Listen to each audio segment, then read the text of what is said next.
Hey Arnold might look like an ordinary kids show on the surface, but it often digs into real world and even controversial problems that kids and adults can face: bullying and jealousy. This episode shows us how bullying can manifest as the result of jealousy, insecurity, and resentment. It also explores the pressure to look or behave a certain way in front of others in order to impress your peers. The episode begins in Mr. Simmons' classroom. Phoebe answers a question. The teacher smiles and says she's special. Helga is bored. She doesn't like class and wants something fun to happen. Mr. Simmons gets everyone's attention and says a new student is joining the class. Her name is Lila. She's from the countryside. Helga sizes her up and calls her green, meaning she doesn't know how things work here. Who invented the cotton gin? Mr. Eli Whitney in 1793. He also invented the idea of interchangeable parts for muskets, which led to our modern conception of mass production. Very good, Phoebe. You always seem to be the first to answer, and for that, I want you to know that you are very special. Same old thing, day after day. History, math, English, and science. Doy, when's something new gonna happen around here?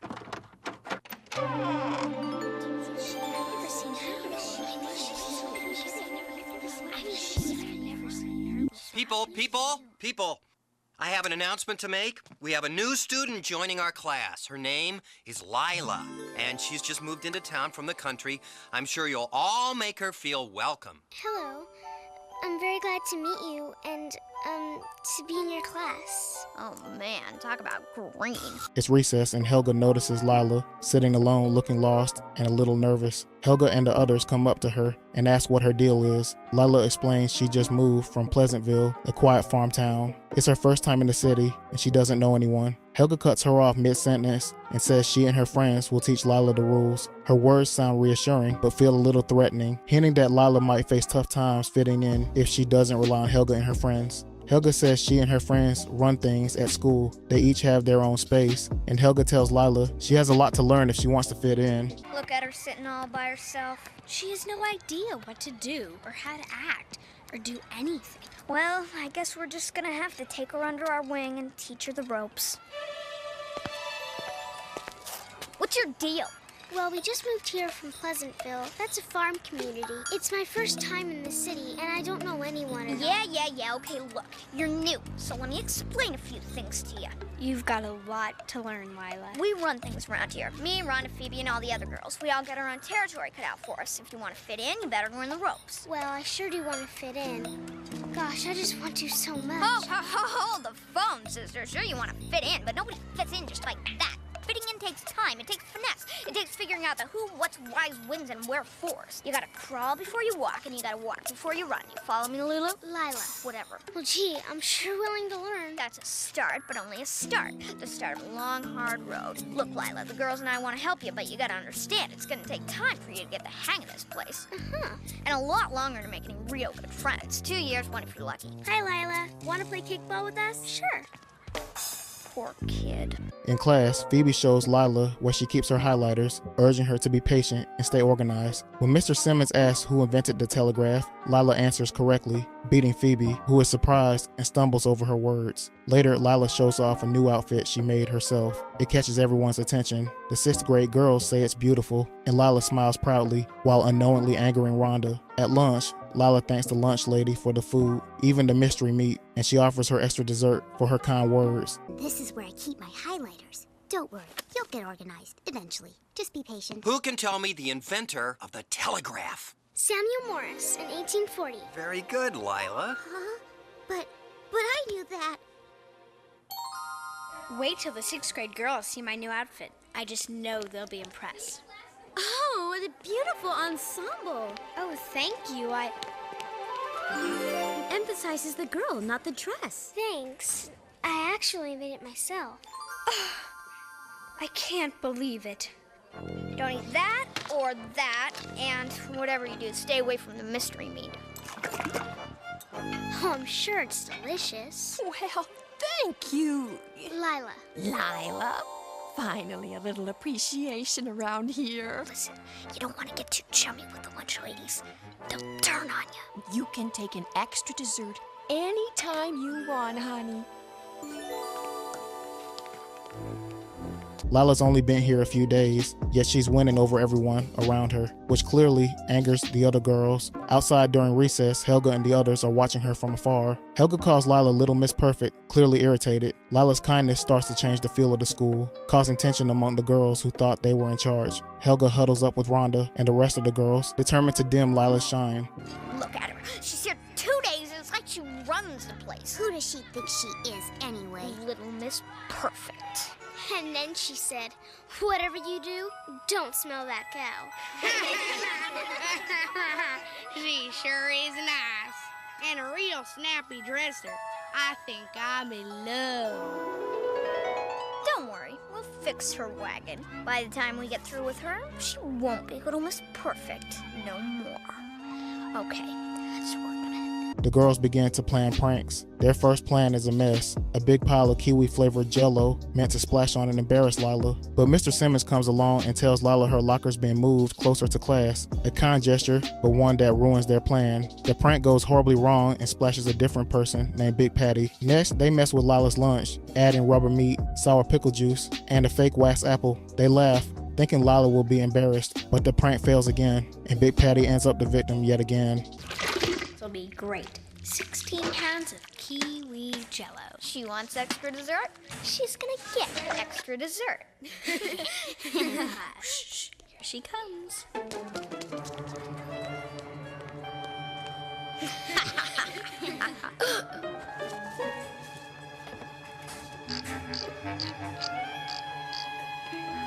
Oh, Lila, we've given you a new locker assignment closer to your class. It's just down the hall. Thank you, Mr. Simmons. They reassigned her locker.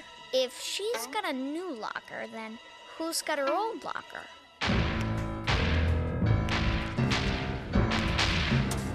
No, wait!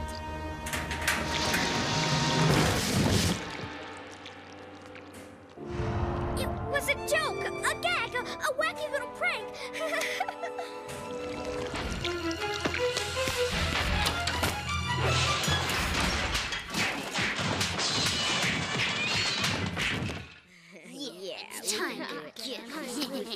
Little Miss Lila's lunch. A bologna sandwich, farm fresh milk, and a shiny Macintosh apple. Rhonda? Rubber lunch meat. Phoebe? Lukewarm pickle juice. My research shows that Lila absolutely abhors the taste of pickles. And the piece du resistance. The old wax fruit trick.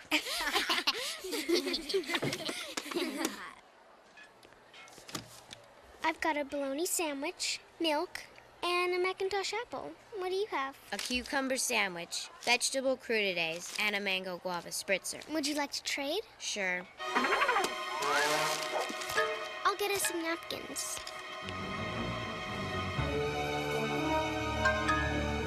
No, don't eat that!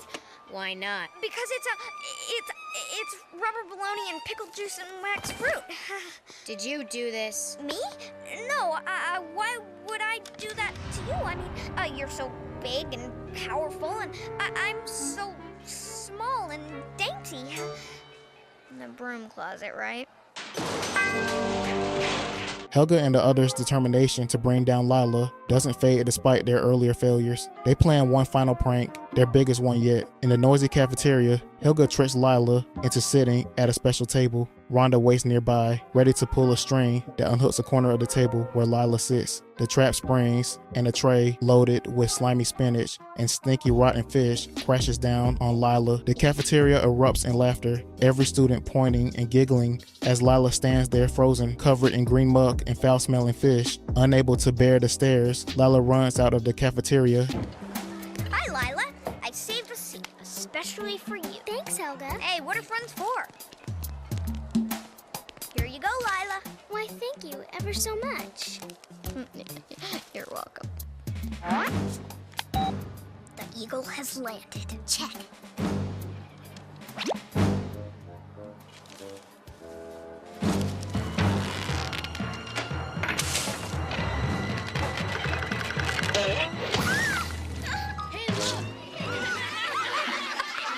Oh, man, we got her good.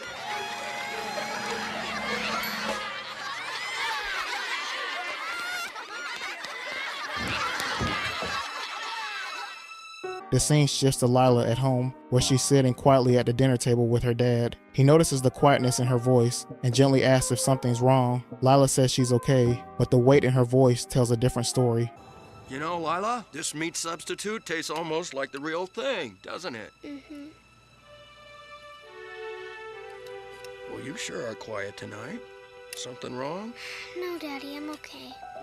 Back at school, Helga and the girls brag about the success of their prank, calling it a perfectly executed play. Mr. Simmons interrupts and shares a note from Lila's dad that says Lila won't be at school today for personal reasons. Helga smirks and whispers a mean joke, saying Lila's probably still scrubbing the sticky gunk out of her hair. These words are funny to them, but from another perspective, they seem cruel and petty. When Mr. Simmons asks for a volunteer to bring Lila's homework, to everyone's surprise, Helga raises her hand, not knowing she has an ulterior motive. She was completely covered. Total humiliation. A perfectly executed plan. Okay, class, before we start, I have a note from Lila's father. She won't be in school today for personal reasons. Probably still trying to get the meat sauce out of her hair. Could I have a volunteer to take Lila's homework assignment to her after school? I'll do it, Mr. Simmons. All right, Helga, that's very nice of you. After school, Helga and the other girls walk together to Lila's house, expecting the home of Little Miss Perfect to be big and fancy. But when they arrive, the sight stops them cold. Lila's house is small and run down, far from the perfect world they imagined. Her friends wait outside as Lila's dad welcomes Helga, thanking her for bringing her homework, and invites her in. What a dump. I assumed Miss Perfect would live in a more luxurious domicile. We'll wait outside for you, Helga. That's very kind of you to bring Lila's homework assignments. Would you like to come in? Well, maybe just for a minute. Lila, there's someone here to see you. Helga goes back outside, bragging to the rest of her friends about how Lila's eyes are red from crying and how she still smells like creamed spinach. They hear more crying and take this chance to sneak up to Lila's window to get a peek for their amusement. But what they see is probably the saddest moment in the entire episode. And she's all broken up about it, crying her eyes out. She still smelled like creamed spinach. Isn't it great?